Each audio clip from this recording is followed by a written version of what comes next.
20 plus countries suspend the use of AstraZeneca vaccine, but regulators insist benefits outweigh the risks. Reads that more than 20 countries have either suspended or said that they will delay Oxford AstraZeneca vaccinations based on reports of deaths or injuries, in most cases related to blood clots in healthy people who received the vaccine. Now, this is what's important because we keep talking about the blood clots, the strokes that we've seen, quite a few, of course, that are just totally disconnected from this because we can't make a connection. Well, here's your connection. Prosecutors in northern Italy announced Monday they had seized a batch of 393,600 shots of the AstraZeneca COVID vaccine following the death of a 57-year-old man hours after he was vaccinated. Right? I mean, that falls into that category of, right afterward, despite Fauci saying it's within 15 to 45 days. But the media now says if it doesn't happen right away, then it's not really what we can assume is associated with the vaccine. As always, contradictory. Now, it says the WHO has previously said that an ongoing analysis by its Vaccines Advisory Committee has not established a causal link between the vaccine and blood clots, and countries should keep using it. So you realize what they're saying right there. So we don't know. We can't prove that it's not causing this, and we can't prove that it is causing this. So while we don't know if it's safe or not, go ahead and keep using it. Does that sound in any way, shape, or form like safety or erring on the side of safety or any of that kind of thing they keep telling us? No, that is, we want the vaccine. That's the important part of this. And until we prove that it's dangerous, keep using it. Think about that. That's the literal opposite of what we're trying. That's like the idea in this country of, innocent until proven guilty, and then finding out the reality is you're guilty until proven innocent. It's the exact opposite. The AstraZeneca vaccine, not yet approved for emergency use in the United States, which already should make this should be over at that point. The conversation is being distributed under WHO's COVAX program funded by Bill Gates. The company plans to file for emergency use authorization with the US FDA in the upcoming weeks. That's not a joke. So while we have 20 countries that are saying, no, understand this. 20 countries have suspended this because they're looking into it. That's the truth. And they wouldn't do that if they didn't have reason to think that there might be something there. It's not fair to report this as they all think it's unsafe and that's why they stopped it. Now, that may be the case, but we know that they just suspended it because they thought there was enough reason to be like, whoa, okay, wait a minute. We need to look into this because that says something right there. Even though all the main guys out there, WHO and the US country as government as it is, saying, nope, it's all good. And now they're going, well, we might even authorize this for this country. Now, here's an important point. I doubt this will resolve in the next few weeks. So in the upcoming weeks, if the US government the FDA does give an emergency authorization to a vaccine that is currently being studied and investigated by 20 countries for risk of serious adverse events, that will show us all we need to know. On top of the 1,000 other examples that have already shown us all we need to know. But that will be a big one. Now, going back to the point, which countries have stopped using AstraZeneca's COVID vaccine? Now, let's just go through them and list them off so they're on the record and so you guys can see them for yourselves. You can read more through this. Latvia,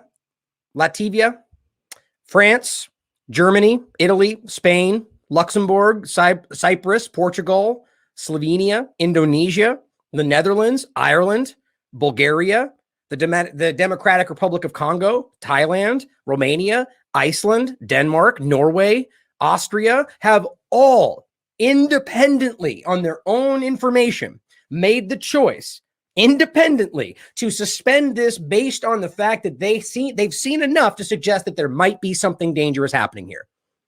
So think about that for a second. 20 plus countries and their independent health regulatory agencies have independently decided based on their personal info, not everybody else's. They're not all looking at the same binder. They have their personal experience in the country. And they're looking at it and going, okay, this justifies putting a pause on. 20 plus countries and their regulatory agencies, and the WHO is going, screw all that. Just keep using it. I mean, there's no way that makes sense. The simple fact that one country and their entire regulatory agency would go, wait a minute, at a time when it's almost impossible to say we should wait on this vaccine without being called a conspiracy theorist should be enough. 20 of them, more than 20 of them should be as comical as this appears in a very macabre and alarming way. This is what's happening, though. Italy, in fact, has opened a manslaughter case after a teacher dies hours after getting AstraZeneca vaccine. A manslaughter case. But yeah, let's pretend like this is just to be safe, or the way that they're trying to frame it, the WHO and the EU particularly. Clearly, people at some level within these governments and their regulatory agencies are concerned and think there's more being done here. If a manslaughter case has been started, prosecutors in Italy have launched a manslaughter investigation after a music teacher there died hours after getting the controversial AstraZeneca COVID-19 experimental injection. Sandro Tognati, 57 years old, got the experimental injection in his hometown of Belia, probably mispronouncing that, on Saturday afternoon, and went to bed that night with a high fever. His wife told the Italian media. Now, she called an ambulance the next morning, but the clarinetist, he was a musician, it seems, could not be saved.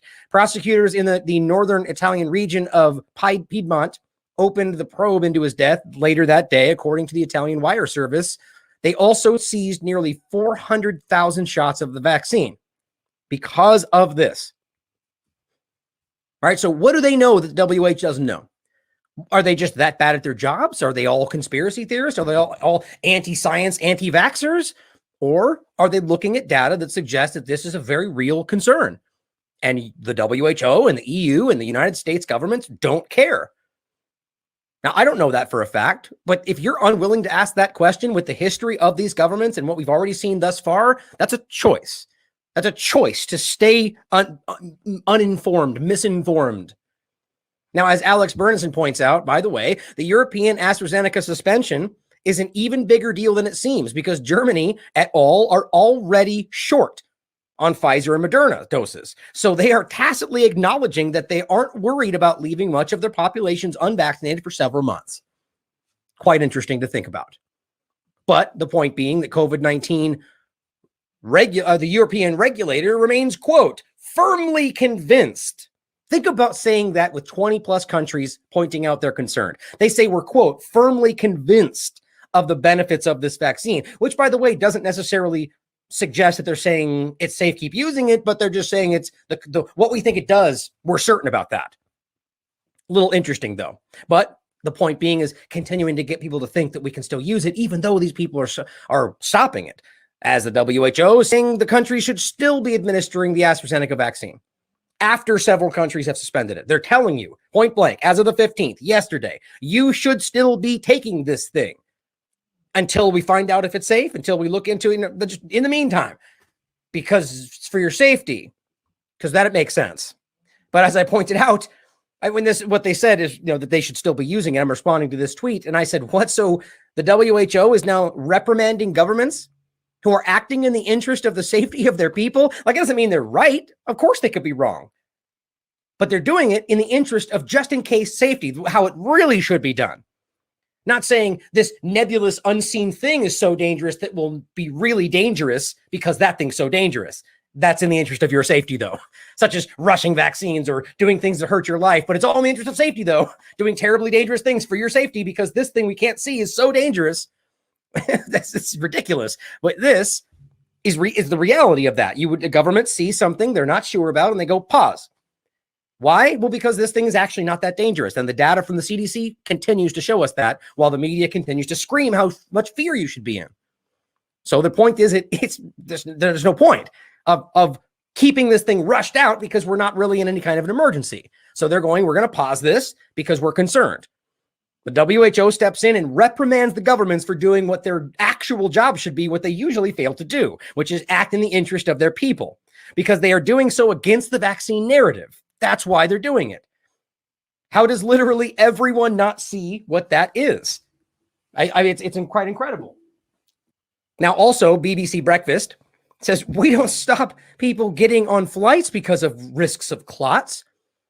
Okay, so now you're admitting, I guess tacitly, that there are risks of clots, but they want you to keep using them, though, right?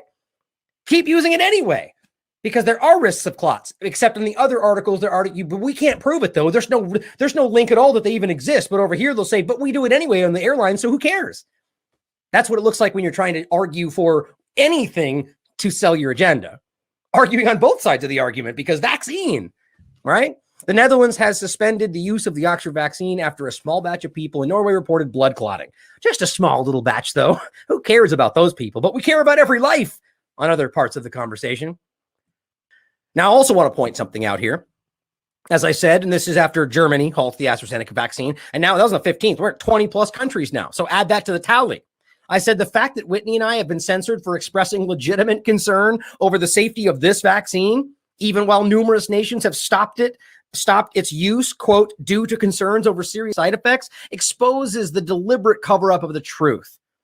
I mean, more so for Whitney at this point, because she wrote specifically about that topic. And this is why I made it even more specific. Again, after Italy seizes this batch, I said, will Patreon admit that they were wrong and reinstate Whitney's account now? I doubt whether even we want that at this point, but the point is they should, because they're obviously incorrect, or didn't care whether they were or not, but something tells me they won't. Hashtag sellouts, hashtag cowards. Patreon, they have shown you what they're about. Now, there's plenty of people that could care less about censorship and are going to continue to use that platform, but it will quickly become the opposite of what it could have been or what it was, and just become another mainstream dumping grounds for propaganda. That's frustrating because they pretended to be the good thing, but that was probably the whole point. Clearly, Whitney is being shown to be correct, and they just don't care. I just think that's incredible. But don't worry, though, because they're going to constantly keep pumping you full of propaganda, like, don't freak out about the weird COVID vaccine side effects, whatever weird could mean, whatever you think the weirdest thing could be. They're like, oh, that could just be a good thing. That's actually what it says. That may actually be a good sign. Do you know how incredibly dangerous this is? So you got somebody out there that has something really weird, like some very, very abnormal, uncomfortable feeling. And that's usually a sign that something's wrong. Right? When you get that feeling and something you've never felt, you know it. When your body gets to a point to where something is really alarming starts happening, you immediately go, something's wrong. But maybe they're going to go, well, they said something weird could happen and it probably is a good sign. So I'll just wait this out. Like that lady with the bee pollen allergy that almost went home because she was afraid to be one of the people showing side effects in the vaccines. And if the nurse hadn't made her stay there, she would have died. But that's okay, though. Right? We're willing to let them think that they shouldn't be clear about the side effects because it's a good sign, though. And then kind of subtly beneath that, if you do, you're a conspiracy theorist. That's the point.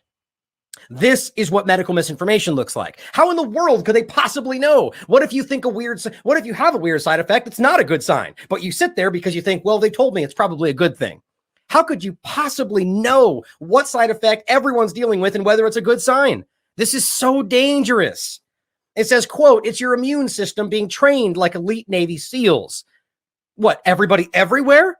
How can you possibly make such a broad statement about everyone's possible side effects? This is Dr. Peter Chin Hong. I feel bad for his patients.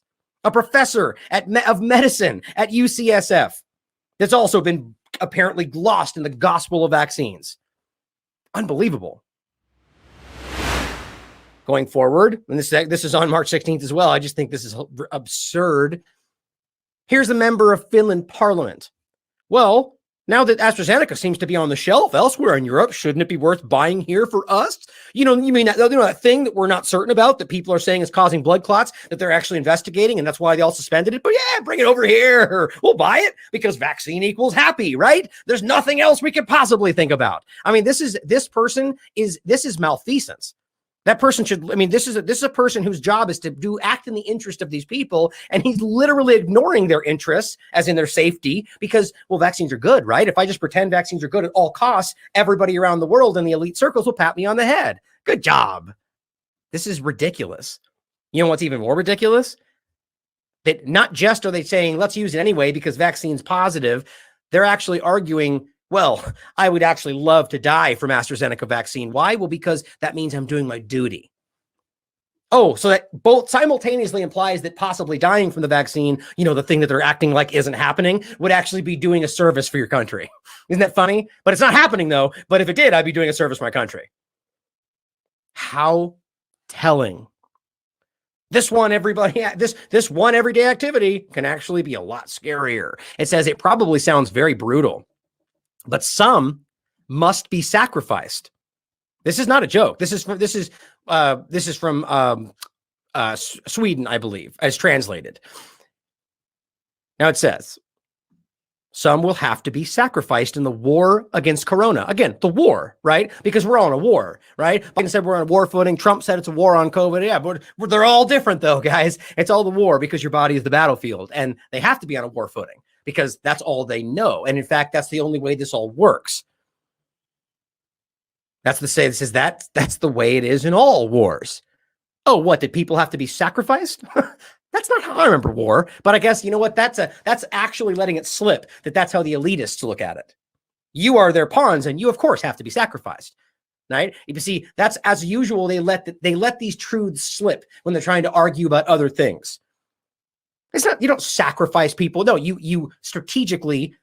I mean, I can't even think of a better word for that. Like, the idea is that people in war fight against each other, and you do your best not to lose people and strategically fight. You don't sacrifice people in order to gain. I mean, this is what we know they do, right? We know that they put people out and allow them to be killed so they can use it for a bigger agenda, or that they throw people aimlessly at the side of a hill, or, you know, I'm trying to think of historical references where people are just being mowed down like nothing, that don't really achieve that much. And that is sacrificing, but that's not what we're told. That's not how we look at it. Anyway, the point is that this is how they think we should be thinking about it today. I would be willing to sacrifice my life for to test a vaccine, but it's not being tested though. That's the way it is in all wars. This time, it may be me. In Norway, one health worker died of a cerebral hemorrhage. 3 health workers were admitted with a blood clot after receiving the vaccine. We and several European countries have now taken a break from vaccination with AstraZeneca on the basis of these cases. Now, let me say the obvious first. It is terribly sad that health workers have become seriously ill. So you already see the but coming here, right? As if, well, those are just the side effects, so we should just brave them because this is all for our best interest. This is psychopathic. One, we don't even know that this thing is the best for our best interest. The side is still being studied, but the idea that we could just at all costs, everything else is danger. Everything danger we know about this is worth it because vaccine's so good. It is terribly sad that health workers have become seriously ill, although we have stopped clapping for them on our balconies. Oh, gee, I wonder why. Maybe it's because 60% of them didn't want the dangerous vaccine. They just quickly became heroes, and then one day they just weren't. Isn't that funny? I think we all have deep respect for this group of people who are some of the front fighters on the war against Corona. That's exactly why they got the vaccine so early, except they didn't. Don't let the facts get in the way of your story, though. And of course, we will do everything we can to find out if there's a connection between the cases as we ignore that and already start reusing them 4 days later. Right on, because we actually do not know yet. Another slip. They're not supposed to say that. And the point is, they still don't know. And I'll show you that next. They still don't know. They're still possible that we haven't ruled out. And yet they then go, but it's safe and effective. Perhaps these are unfortunate individuals, which Steinar Madsen and Norwegian Medicines Agency opened up to. People get blood clots and die of cerebral hemorrhage every year. Right? You see where it's going. In Norway, there are between 7,000, 10,000 cases. Right? People do everything. There's cases of everything everywhere around every year. Doesn't mean when they happen instantaneously or within moments after the vaccine that you can go, oh, but that happens every day. That's not how this works. Of course, and we all know the joke that they do not apply it in regard to their own logic. Right? I said it backwards. They have obviously applied this in regard to the death counts in every possible way, but then they don't apply the same logic in regard to this scenario. That's called a double standard. It says we will get the answer soon. The health authorities will also decide whether we should continue the vaccination. But even if it turns out that it is the AstraZeneca vaccine that caused the blood clots of cerebral hemorrhage, I have no doubt if I get the offer, I'll take it anyway. I can't believe this. This is so incredibly disconnected from science or common sense or any of it. This is only rooted in vaccine is the best no matter what, right? Vaccine at all costs. It's the gospel of vaccines. It's because it's the best. We know it is, right? Vaccines save lives. They're safe and effective. They all save lives, safe and effective, right? How do we have to do it? Right? This is mindless repetition. So if you get an offer for that thing, listen to what she says. Even if it turns out that it's true, right? So she's saying, even if I know this is killing people with blood clots, I'll get it anyway. Why exactly? Well, because in her rationalizing mind, one, COVID is so dangerous that this is life-saving and it's worth the risk, which is not true based on their own information right now on the CDC website. And two, that the risks outweigh the benefit outweigh the risks, but we don't really know the full benefits, and the risk of the vaccine itself is showing to be wildly high, and then we don't even know the full risk. Do you realize how ignorant this all is? This is the point that I keep saying that they're going, well, we haven't ruled out the risk, so we don't fully know, right? We're still looking into it, but it's safe and effective. So how can it be safe if you don't know the risk? Think about how stupid and counterintuitive that is, but everyone's gobbling it up based on their vaccine gospel. It says, sorry to say it so bluntly, someone has to sacrifice the rest for the rest to be safe. So again, the implication is that this vaccine is making you safe no matter what you think about it, and that risk is just part of that process of making you safe. None of that has even come close to being shown.